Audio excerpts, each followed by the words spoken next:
जी बिस्मिल्लाहिर्रहमानिर्रहीम। ये बिल्टियाँ आज की पैक हो रही हैं।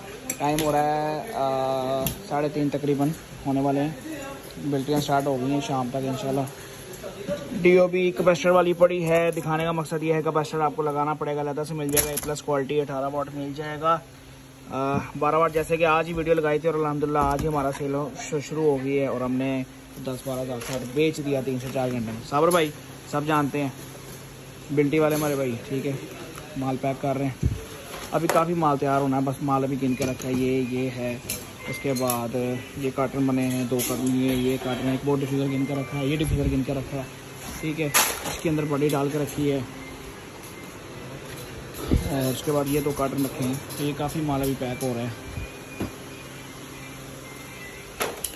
जिसको भी चाहिए हो 3 से 5 दिन में न्यू वर्ल्ड लाइटिंग आपको ऑफ़र दे रहा है। 3 से 5 दिन में आप अपना माल जो है वो बिल्टी करवाएं, अपने पास मंगवाएं। अप टू 10% रिप्लेस SKD की पूरे पाकिस्तान में हम सिर्फ वाहिद बंदे जो दे रहे हैं। ऑर्डर करें आज ही, आपको जितना पीस चाहिए आपको मौके पे मिलेगा। आप आएँ, अपनी गाड़ी लेके आएँ, अपनी गाड़ी पे लेके जाएँ, कोई इशू नहीं है। तैयार, without warranty, with warranty, with brand, with our brand, with your brand, SKD सब कुछ अवेलेबल है। हर किस्म के tools, machineries, laser printing, box printing सब कुछ आपको देखने को मिलेगा। फ़ी मान अल्लाह।